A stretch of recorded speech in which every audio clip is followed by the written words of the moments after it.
Hello, let's start the second part of the lecture on supernova neutrino nucleosynthesis, laboratory for fundamental physics.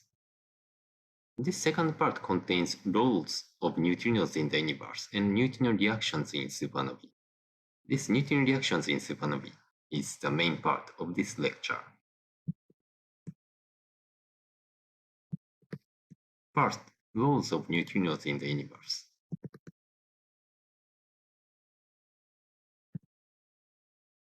This figure shows elemental abundances as a function of mass number of nuclei in the solar system abundances. So hydrogen, helium, carbon, nitrogen, oxygen, those nuclei are abundant. And there is iron peak elements. There are small abundances of nuclei heavier than iron peak elements, up to mass number of about 208 and 9. And here is a prominent dip of the abundance curve that contains lithium-7, barium-9, boron-11, boron-10. Those nuclei are fragile against the nuclear reactions, and solar system abundance is very small. And lithium-7 and boron-11 shown here is predominantly produced by supernova neutrino process. And supernova neutrino process also produces some rare p nuclei such as lanthanum-138 and tantalum-180. And also some short-lived nuclei such as niobium-92 and technetium-98 are produced by supernova neutrino process. Those rare p nuclei are so rare, so those abundances are not printed on this scale. For example, tantalum-180 has the abundance 2.6 times 10 to the minus 6. That is way below this line.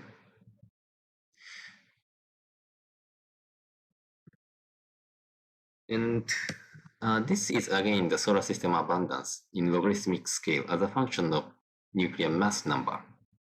And it has been known that various elements are originating from different astrophysical sites. For example, hydrogen and helium abundances are fixed at Big Bang nucleosynthesis in first 3 minutes of the Big Bang. And lithium, barium, and boron, those fragile nuclei are contributed to by cosmic respiration, supernova neutrino process, production in AGB stars, and so on. And those intermediate mass nuclei, including neon, silicon, and so on, those are produced inside massive stars through stellar nucleosynthesis. And iron peak elements here is dominantly produced under the condition of nuclear statistical equilibrium. That is realized, for example, in supernovae type 1a. And there are heavy elements. Those are heavier than iron peak elements. And they are classified into S, R, and P nuclei. And the target of this lecture is supernova neutrino process. And neutrinos are playing a role in supernova in various locations. This figure shows the cross-sectional view of the supernova. In the central region, there is one neutron star forming. And R process or new P process occurs in the central region of the star. And explosive silicon burning occurs in some region in outer layers, and also neutrino process occurs for heavy nuclei in oxygen neon magnesium layer.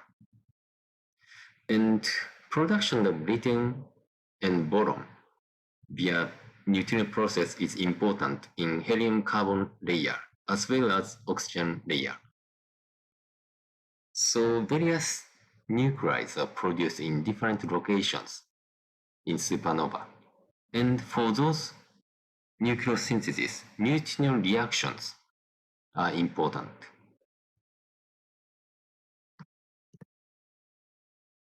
And for the neutrino propagation inside the supernova, it has been known that so-called MSW matter effect is important, and it changes the neutrino flavor in this region, rather outer region, with average density of about 1000 gram per cubic centimeter. And also in the inner region, neutrino collective oscillation effect is important. So those two can change the neutrino flavors inside the supernova. Then, for some nuclei produced by neutrino process in supernova, let's see the relative contribution of neutrino process to solar system abundances. And this table shows the fractional contribution of neutrino process to solar abundances. And for example, for lithium-7, about 20% of the lithium-7 atoms in solar system is produced by neutrino process. In addition to the neutrino process, other sources exist, such as AGB stars, novae, cosmic ray nucleosynthesis, and so on. So this value has been estimated by subtracting those other contributions. And yes, boron 11 has about 6% contribution by neutrino process. And other fraction is produced by cosmic ray nucleosynthesis.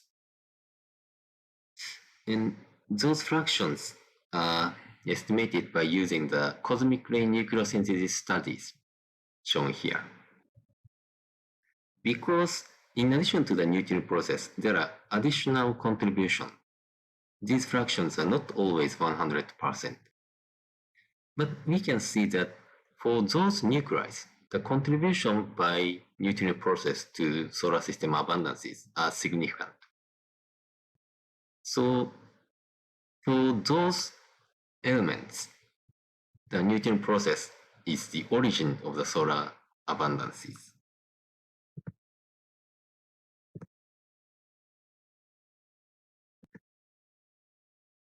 Okay, so the first group of the neutrino process nuclei are lithium-7 and boron-11 nuclei. They are messenger of neutrino parameters through supernova neutrino process. And as shown in the previous table, order 10% of those nuclei originate from supernova neutrino process. And it has been pointed out that supernova yields depends on neutrino parameters such as mass hierarchy and neutrino temperatures and luminosities, and electron density profile of the supernova.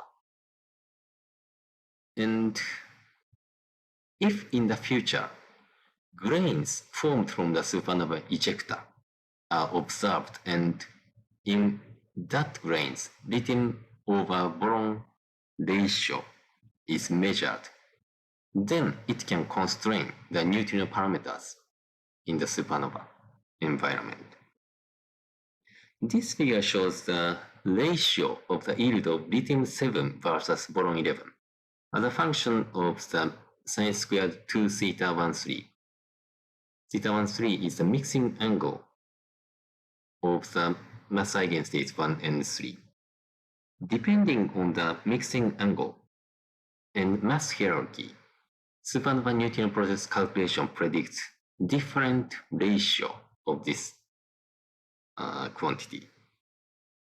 So this curve corresponds to the normal mass hierarchy. This curve is inverted hierarchy, and this horizontal band corresponds to the case in which neutrino oscillation is completely neglected. So depending on the mass hierarchy and also the mixing angle, the yield ratio changes.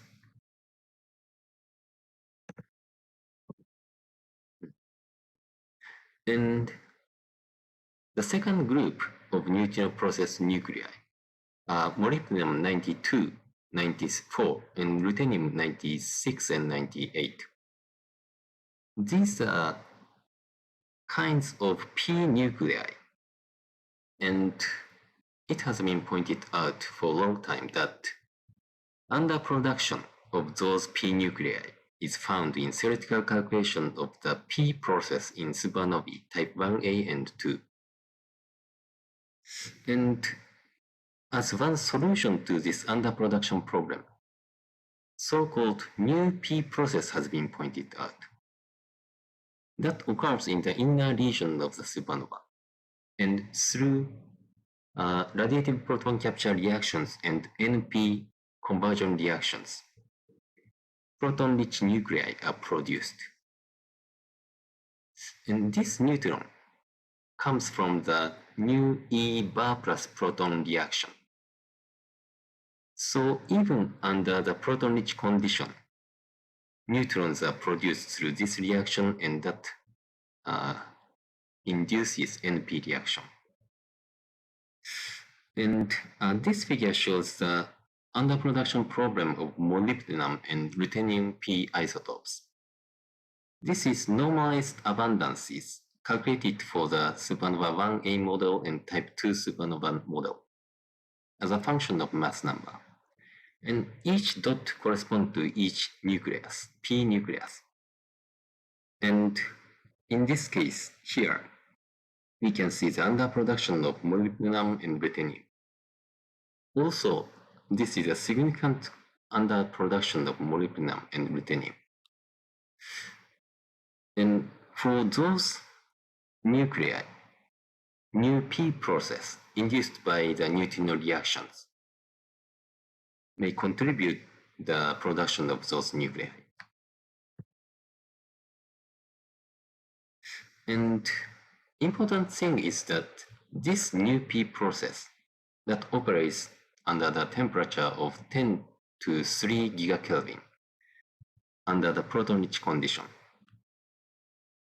The new P process yield depends on the neutrino mass hierarchy.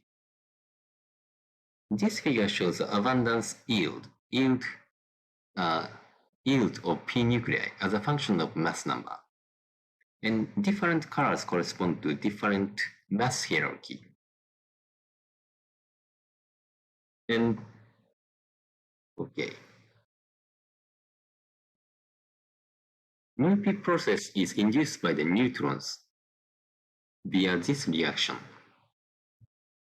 So by neutrino flavor changes, new E bar flux and new E flux changes, and it affects the nucleosynthesis.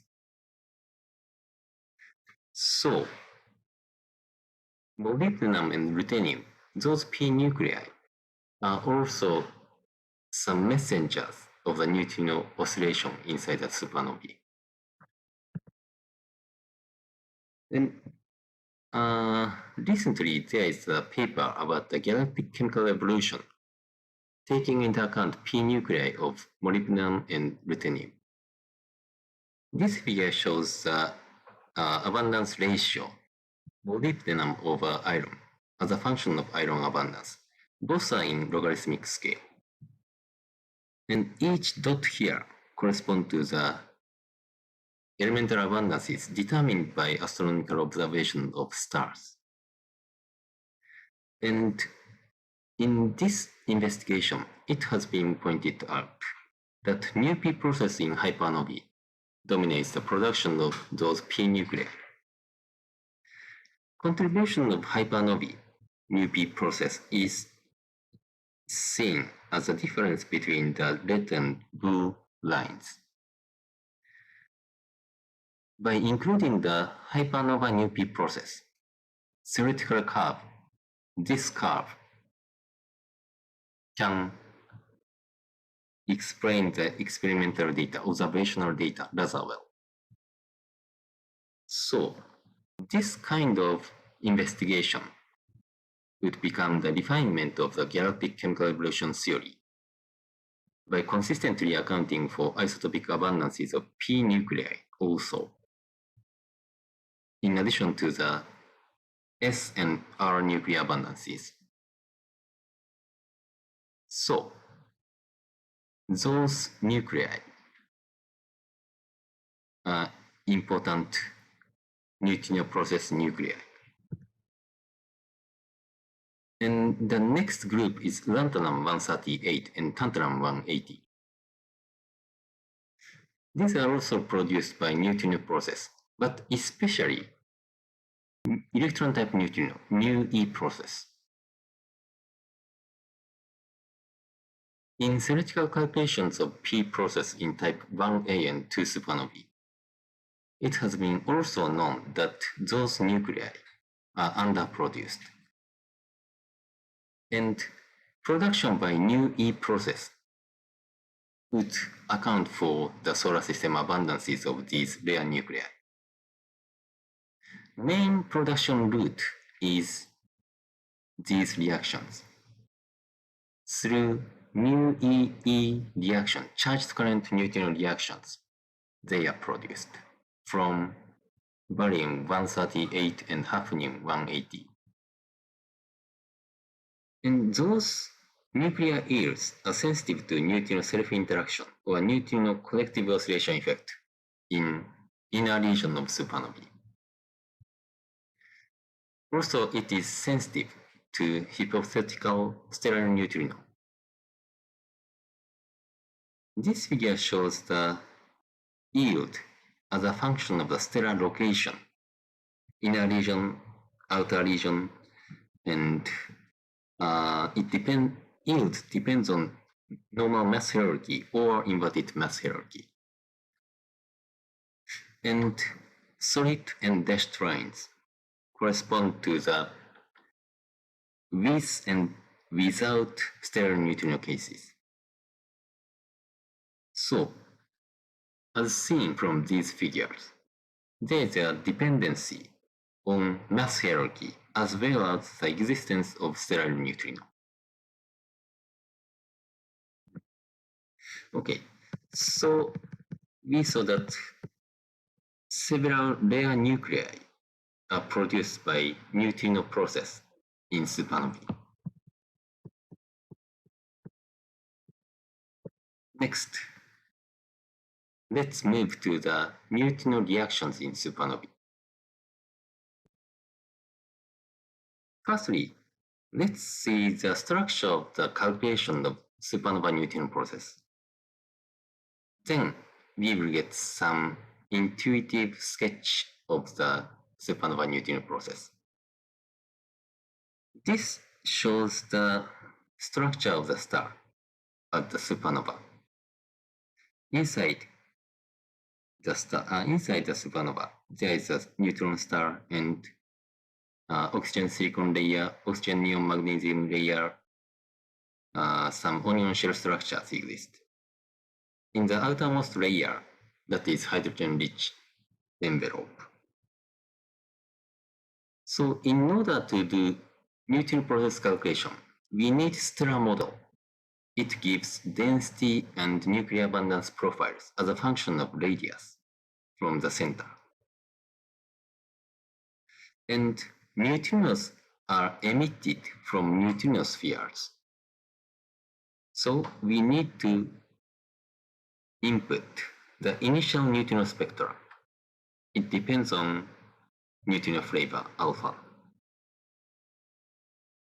And during the propagation inside the star, neutrino changes flavor through MSW effect, and flavor changes. Accordingly, the neutrino spectra is changed. And the light element synthesis occurs in carbon, oxygen, and helium-rich layer. There we need standard nucleosynthesis calculations involving nuclear reactions, beta decays, and neutrino-induced reactions. Nucleosynthesis calculation is performed by solving the rate equation shown here. So this part is a two-body reactions. Additionally, there are one body, three body, four body, and other reactions also. Let's focus on this two-body reaction part. Yi is nuclear mole fraction, that is mass fraction divided by the mass number. Its time derivative is containing two terms, production and destruction. And brackets here depends on the density and temperature at radius r and time t. This information comes from hydrodynamics calculation. Okay, this is the structure of the numerical calculation. First, let's consider why neutrino process depends on physical quantities of neutrino in supernovae. So, in supernova neutrino process, neutrino reactions occurs at the temperature of the order of megaelectron volt. At this low temperature, all flavors of neutrinos can induce neutral current reactions. Here, alpha is for all flavors, and X stands for some particles that can weakly interact. In addition to these neutral current reactions, charged current reactions are possible for electron type neutrino and antineutrino. In the case of electron type neutrino, the target baryon is neutron. And for anti-electron neutrino, the target baryon is proton. Near the neutron star surface, neutron is more abundant than proton. It means that this μe reaction is more frequent than this reaction. Because of that, reaction rates at some location near neutron star surface follows this inequality. Because mu and tau neutrino can only interact via neutral current reactions, its reaction rate is the lowest. Because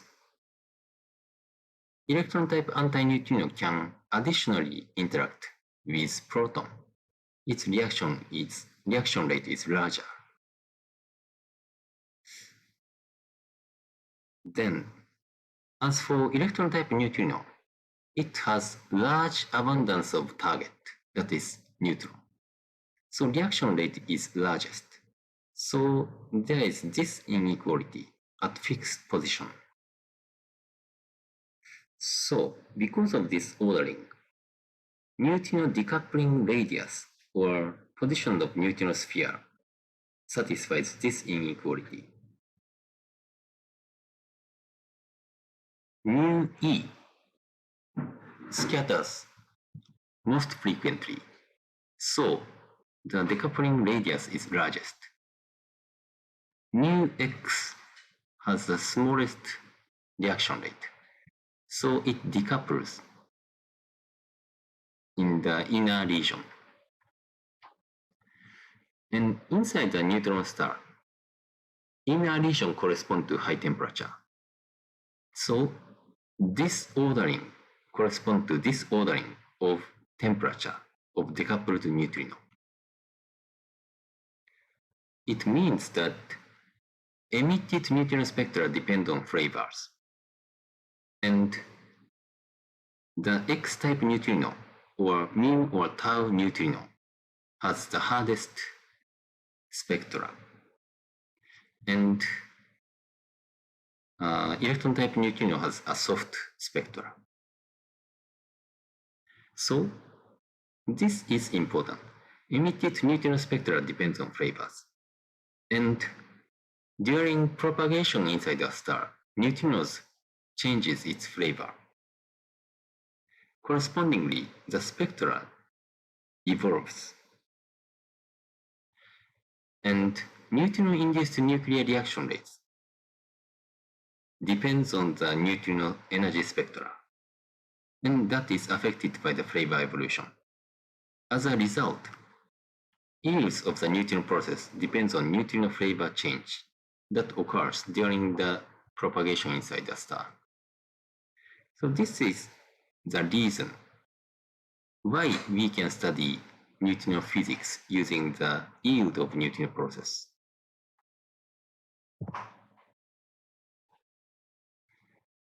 In the supernova neutrino process calculation, we need to fix initial nuclear abundances before the supernova. So today's lecture is based upon one supernova model shown in this paper. This figure shows the mass fraction of dominant nuclei as a function of the stellar location, Lagrangian mass. So this is helium-rich layer, this is helium-carbon layer, and this is carbon-rich layer, and this is oxygen-neon-magnesium-rich layer. And main region of lithium and boron production by neutrino process is corresponding to this region. During the stellar evolution, heavy elements are produced or their abundances evolves. So associated with stellar evolution, abundances of heavy nuclei should be calculated. That has been performed for the metallicity corresponding to that of large Magellanic Cloud. Then we need the hydrodynamics quantities. And here we show the evolution of the physical quantities as a function of temperature. For example, this black line corresponds to the radius evolution of Lagrangian point of two solar mass as a function of time. Radius doesn't move up to some critical time. Once the shock wave arrives from the inner region, it starts expansion. So all region eventually start expansion. This is temperature evolution. T9 is the temperature in units of gigakelvin. When the shock wave arrives, shock heating occurs, so temperature instantaneously increases. But through the expansion, it gradually decreases. Similarly, density is increased at shock heating, and it starts decreasing by expansion. So, assuming some condition appropriate for the supernova 1987A, we adopt some density, radius temperature density evolution. Then, how about neutrino luminosity? We use some simple exponential decay luminosity shown here. E mu supernova here is total energy emitted in form of neutrinos. Tau nu is the decay timescale of neutrino luminosity. And this is Heaviside step function. Neutrino luminosity can be only switched on after neutrino arrives to some region. So this switching on is introduced. So for the typical quantity, luminosity is about 10 to the 58 megaton volt per second. This is order of magnitude of neutrino luminosity in one supernova. And we just adopt simple 3-second decay timescale. That is consistent with the observation of supernova neutrino by super Kamiokande. This is signal as a function of time. And super Kamiokande in Japan detected some groups of neutrino here. And yes, within several seconds, some supernova signals, neutrino signals are detected. This time scale is consistent with this observation. Okay. Once the neutrino luminosity is fixed, we need neutrino reaction rates. So we adopt sporulation cross-section of helium and carbon by neutrinos from this paper using the shell model calculation. And in fact, the cross-section for the same type of reaction by neutrino and antineutrino are different. So the detailed information is shown in this paper. And we adopt the cross-section for technetium-98 production as well as niobium-92 production from this paper. And we adopt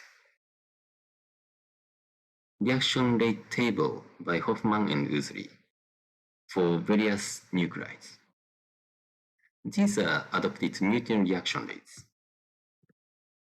Then, supernova neutrino reactions are taken into account. First, neutrino initial energy spectra is assumed, as written here. It satisfies the previously introduced ordering. Electron-type neutrino has the soft spectrum, and mu X-type neutrino has the hardest spectrum. Then, flux of neutrinos is given by this equation. L mu alpha is the luminosity of flavor alpha. R is radius. Flux is inversely proportional to radius squared. And this is some normalization factor. And this is Fermi-Dirac distribution, with eta defined as the dimensionless chemical potential. And we define the Fermi integral by this equation. Then, this F3 corresponds to the Fermi integral for the argument 3.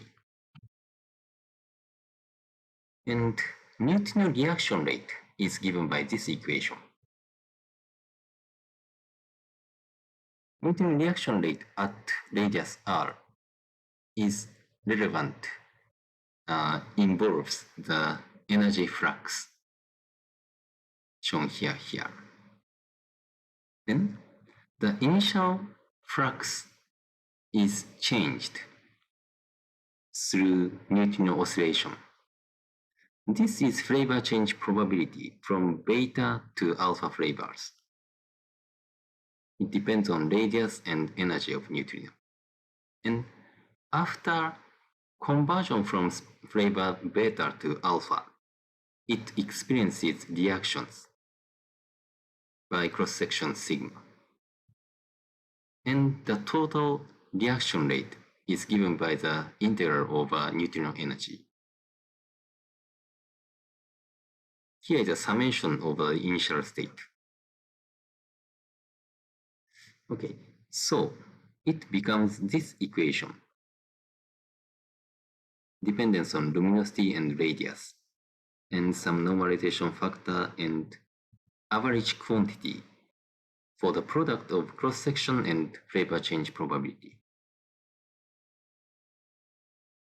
Okay. For example, if there is no degeneracy of neutrino spectrum, then eta is 0. In that case, typical neutrino reaction rate of some nucleus is given by this expression. So at the typical location of neutrino process, Neutrino reaction rate is of the order of 10 to the minus 7 per second. So, in fact, only a small fraction of some nuclei experiences neutrino process. This small fraction becomes important for some rare nuclei, such as lithium, boron, and so on. Okay, so this is the supernova neutrino reaction rate.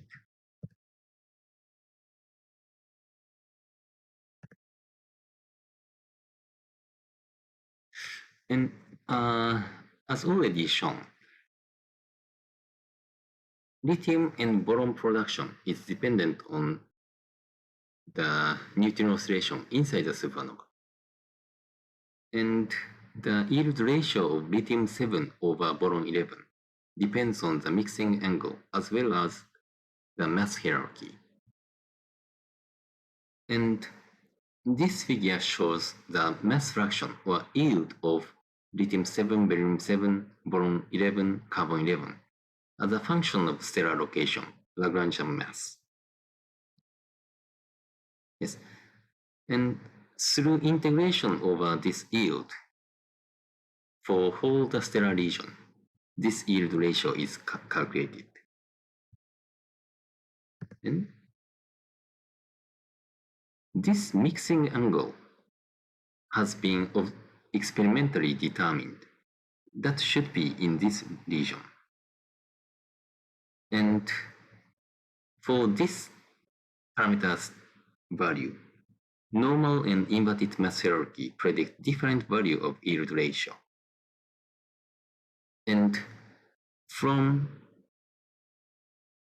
grains inside a Murchison meteorite, an upper limit has been derived for this yield ratio. So current status is that for the mixing angle experimentally determined, and using the theoretical prediction for yield ratio, it looks that the meteoritic analysis prefers inverted mass hierarchy. But because of the associated uncertainty, a clear conclusion is not yet obtained.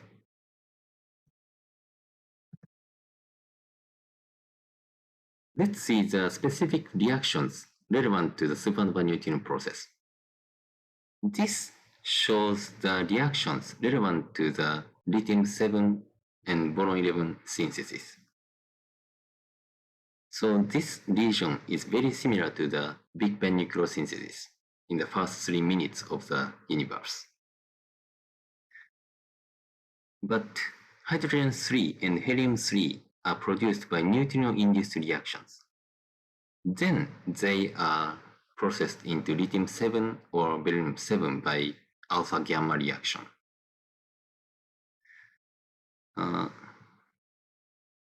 Additional alpha-gamma produces boron-11 and carbon-11.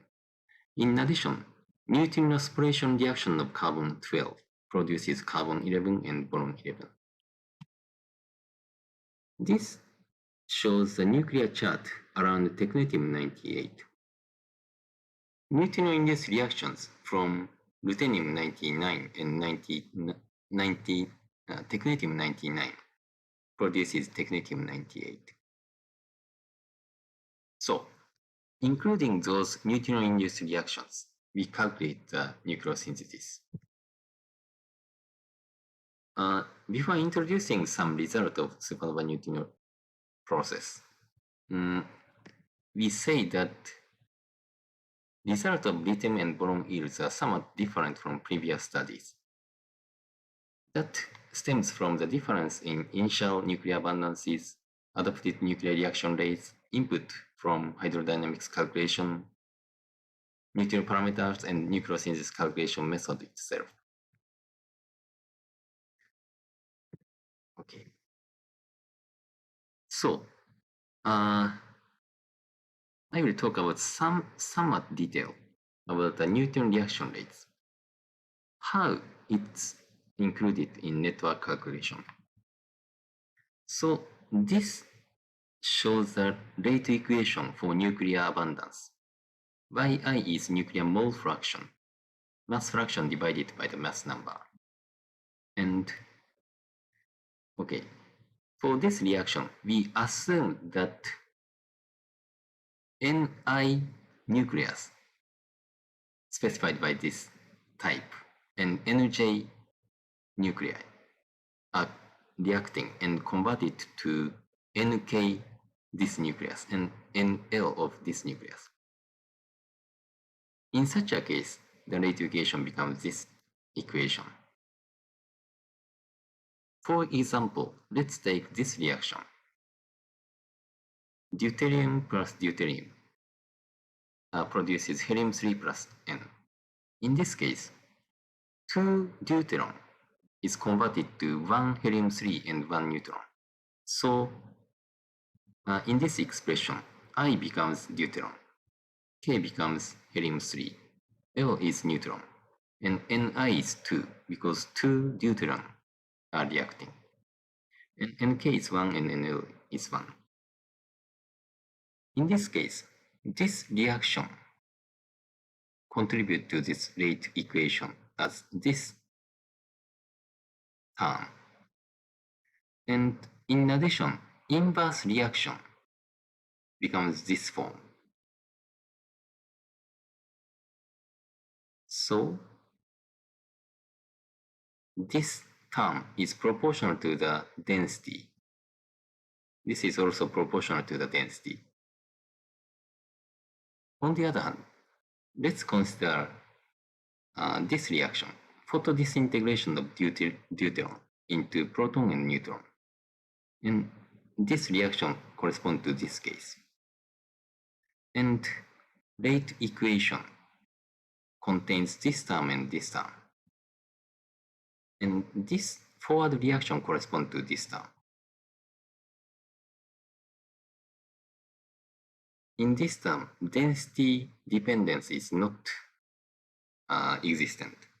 So this difference in the density dependence is the difference between the one-body reaction and two-body reaction.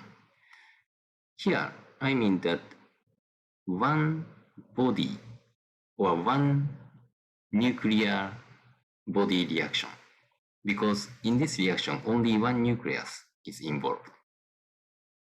If this is between two nuclear species, for example, reverse reaction, then the reaction rate is proportional to the density, differently from this one-body term.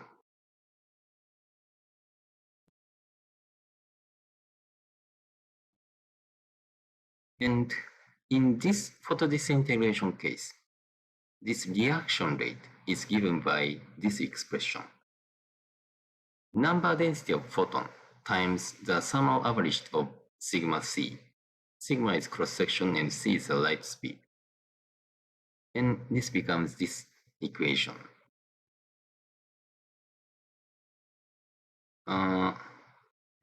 This blue part corresponds to the Planck distribution. So, if in this reaction rate,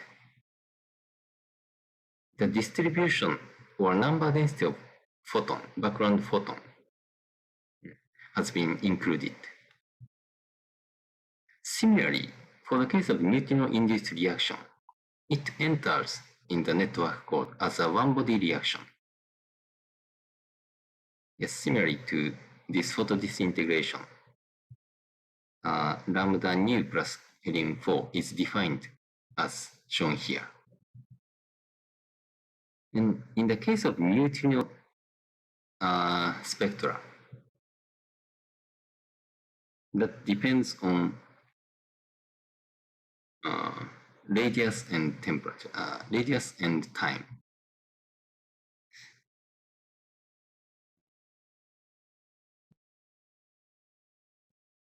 Okay, so let's see the result of supernova neutrino process, nucleosynthesis.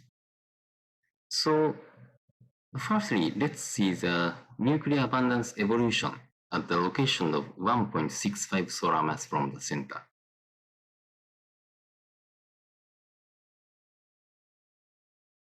So heavy elements are destroyed via photodisintegration. And after a long time, unstable nuclei decays into stable nuclei. So this is the nucleosynthesis in rather inner region relevant to Neutrino process. And let's move to rather outer region. Here, photodisintegration is not so strong. So although photodisintegration reactions changes abundances a little bit, its effect on final abundances of heavy nuclei are not so large.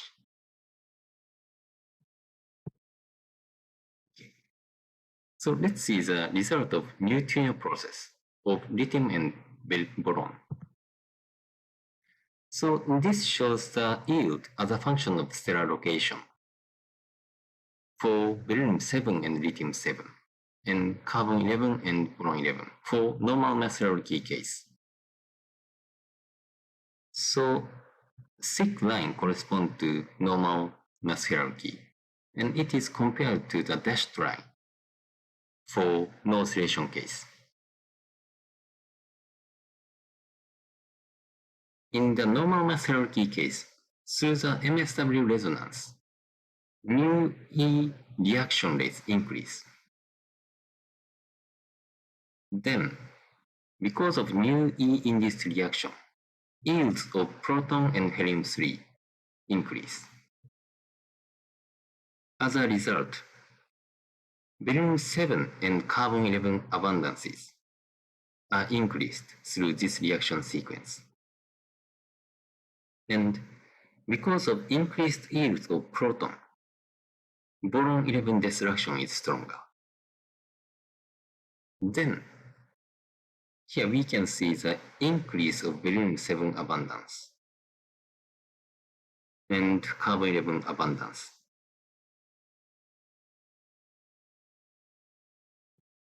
How about inverted mass hierarchy case?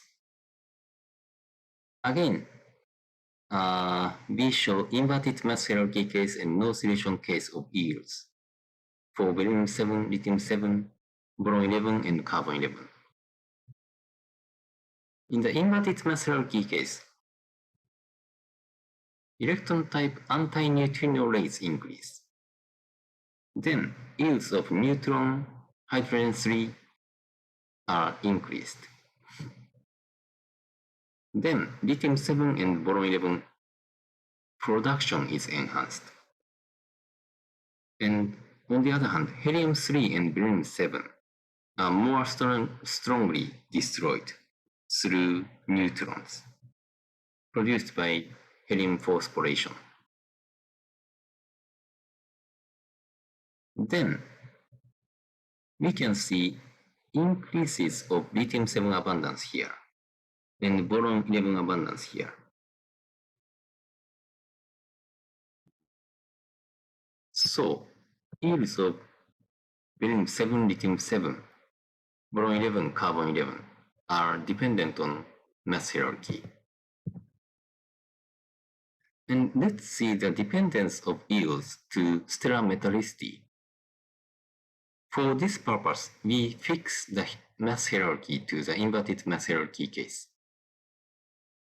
And thick, solid, and dashed line correspond to the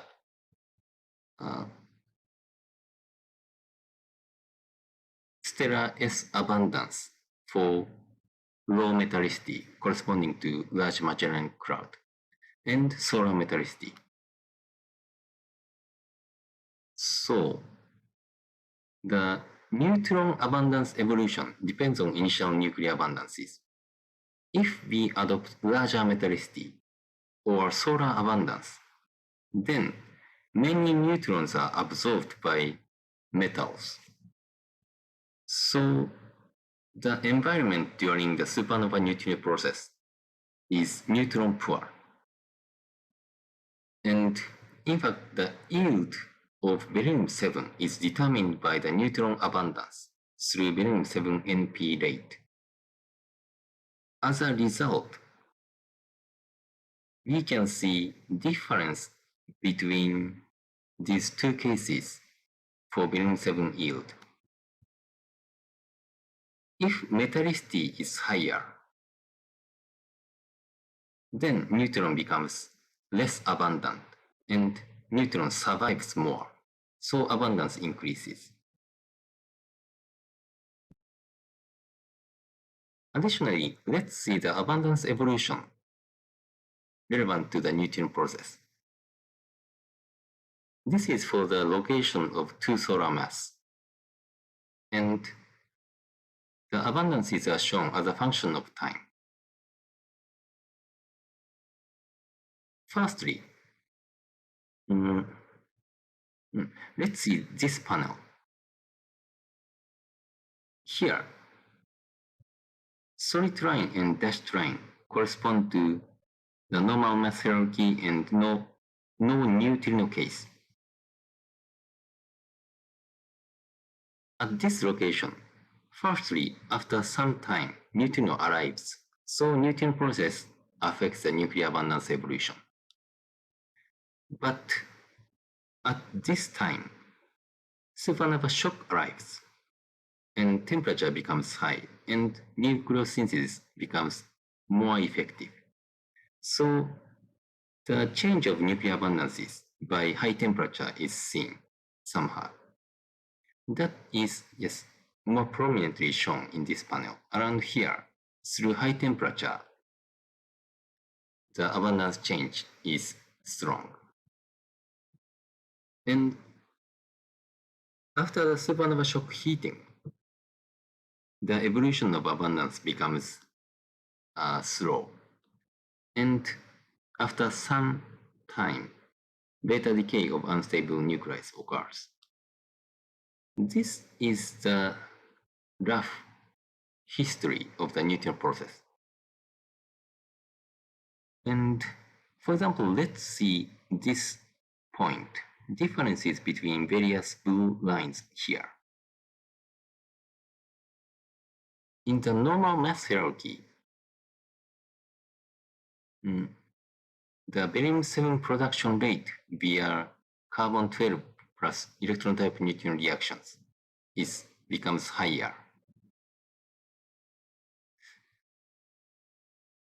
And in general, in the case of normal mass hierarchy, sporulation products by neutrino-induced reactions are more proton-rich, so it tends to contain more helium-3, beryllium-7, and carbon-11. As a result, we can see a large difference in beryllium-7 abundance between different hierarchy cases. And this figure shows the abundance evolution at outer layer, corresponding to 4.5 solar mass. So evolutions are different, or they are depending on the location. But the trend that beryllium-7 is produced more in normal mass hierarchy is the same. That is seen here. And this shows some detailed information about what reactions are contributing to production and destruction of light nuclei. So we can see that different reactions becomes effective at different time. Firstly, temperature is low and neutrinos only are affecting the nucleosynthesis. So production rate by neutrino-induced reactions are large, but only some limited number of nuclear reactions are important. But once shock wave arrives to this layer, temperature is increased and some additional reactions becomes important. After the temperature of this layer becomes enough small, nucleosynthesis are finishing and final abundances of nuclei are obtained. So this table shows the dependence of nuclear yield by neutrino process. Depending on the model, normal mass hierarchy, inverted hierarchy, no neutrino oscillation case, no neutrino case, and so on. And from this calculation result, we can see that lithium and boron yields are independent of the abundance pattern of S nuclei.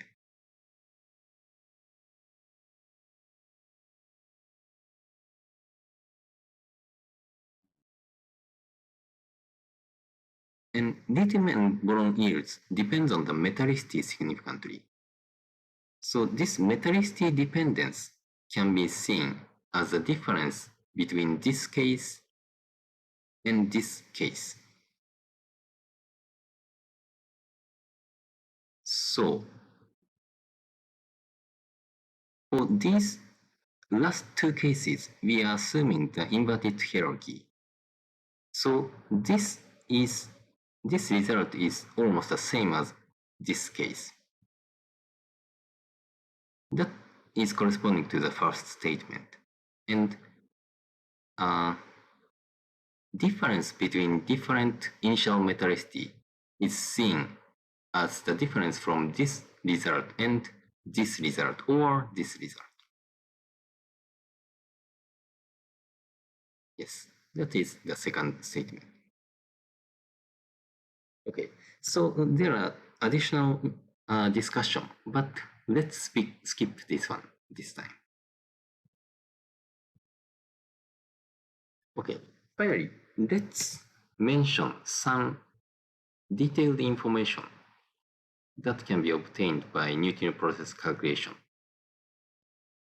Neutrino process in supernova not only produce stable nuclei, but also short-lived nuclei.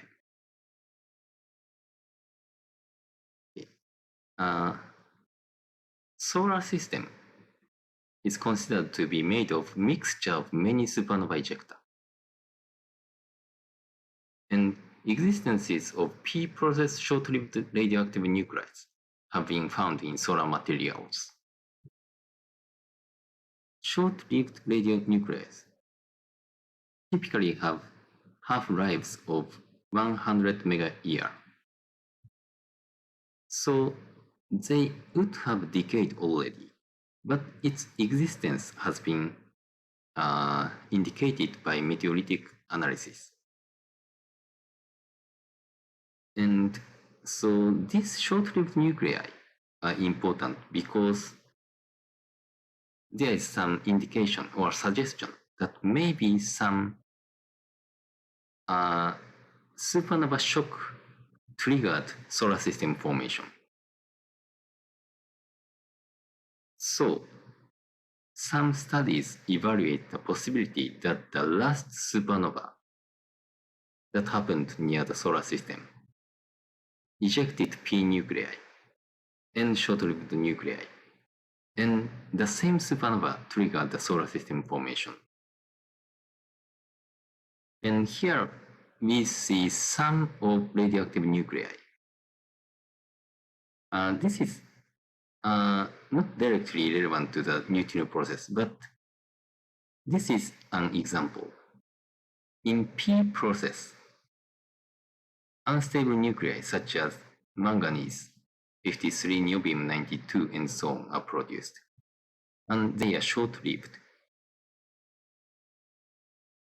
And for example, let's assume that some unstable nuclei, such as niobium 92, are produced in supernova. It decays into zirconium 92. But if some grains forms before its decay, the existence of niobium 92 can be found by analyzing the meteorites. So, grains inside the meteorite have different compositions of elements. So, some of them are niobium rich and some others niobium poor.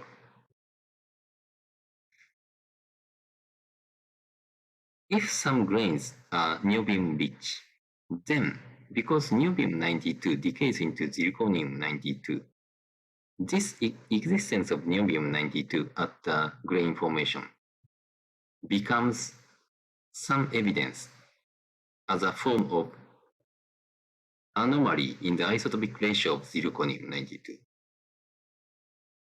So, some meteoritic analysis indicates the existence of niobium-92. Using meteoritic information, we can constrain the formation, solar system formation, time scale from the nucleosynthesis. In that sense, the production of short-lived nuclei in supernova is important. And the supernova neutrino process produces technetium-98. And importantly, technetium-98 has a significant contribution by reactions by anti-electron neutrino. So, by analyzing the isotopic anomaly of ruthenium-98, that is the daughter of the decaying technetium-98, we can constrain the time scale between the supernova and solar system formation. This figure shows the yield of heavy nuclei listed here as a function of stellar location. Technetium-98 is blue line. In the inner region, technetium-98 is produced but also significantly destroyed, so yield is small. And in this layer, it is produced mainly by neutrino process. But in this calculation, in the outer layer of the star, this process before the supernova produces technetium-98. So the final yield, total yield of technetium-98 is given by the integration over whole the stellar region. And it is seen from this abundance curve that supernova neutrino process produces technetium-98. And some important fact related to the supernova neutrino process is that supernova oscillation depends on the evolution of the shock wave. Here we show some time evolution of the density profile inside the star. Because shock wave forms in the inner region and it propagates to the outer layer, we have some complicated profile of density during the supernova explosion. And this density profile affects the neutrino oscillation, neutrino flavor change. And this figure shows the flavor change probability of the neutrino as a function of location. Left panel corresponds to the case neglecting this evolution of density profile. And this right region corresponds to the case including the density evolution.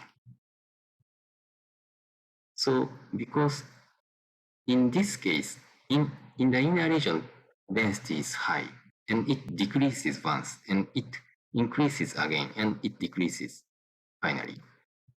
So the MSW region can be experienced multiple times, not once in this case.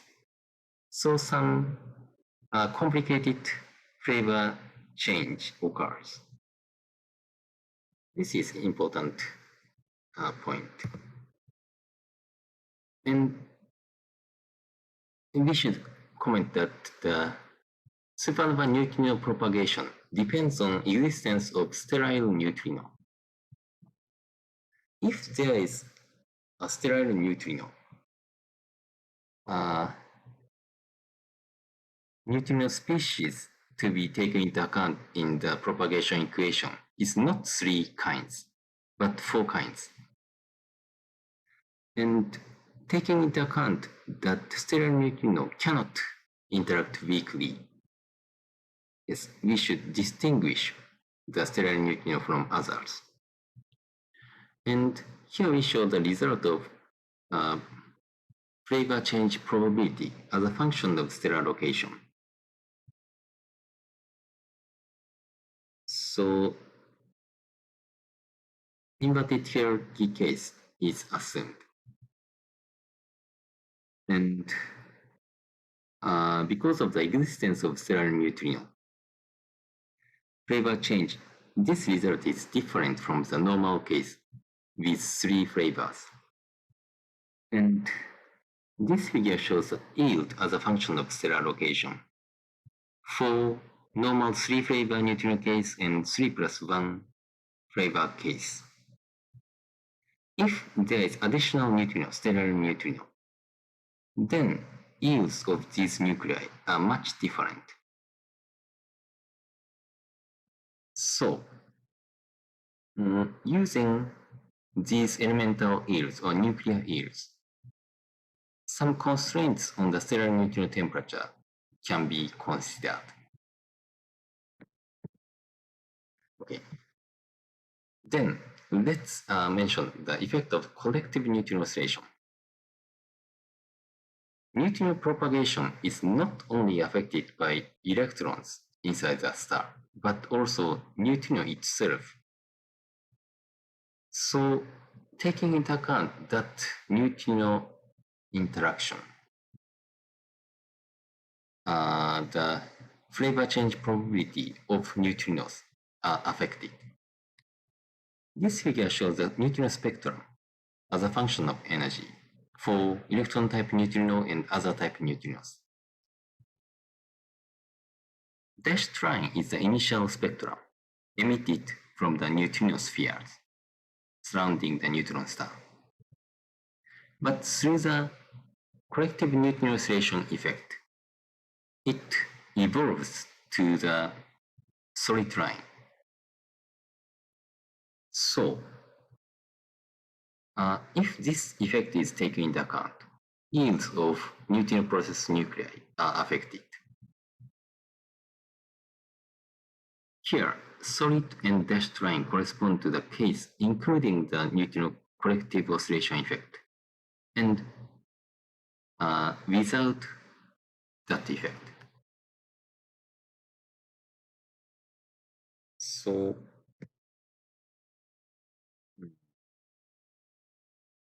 okay, so yes, neutrino collective oscillation effect is one of important things to be additionally included to this scheme of neutrino process. Let's summarize this part of lecture. Some nuclei in our solar system originate from neutrino reactions in supernovae. For example, fragile light nuclei, lithium-7 and boron-11. Rare p nuclei, such as lanthanum-138 and tantalum-180. And in addition, short-wave nuclei such as niobium-92 and technetium-98 are produced by neutrino process. And molybdenum-92 and 94, ruthenium-96 and 98 are produced by nu-p process. That occurs in rather inner region of the supernova. And supernova neutrino process have observables. As for lithium and boron production, yields are sensitive to neutrino mass hierarchy and flavor changes in stars through propagation. And the ratio lithium-7 versus boron-11 increases with metallicity. And respective abundances depends upon the metallicity. And importantly, yields of niobium-92, technetium-98, lanthanum-138, and tantalum-180 are sensitive to collective neutrino oscillations that occurs in the inner region of supernova. In summary, It is desired that we obtain better understanding of supernova neutron process by accurate supernova modeling, precise nuclear cross-sections and neutrino experiments, and meteoritic analysis. Let's get ready and wait for next nearby supernovae. Yes, that's all.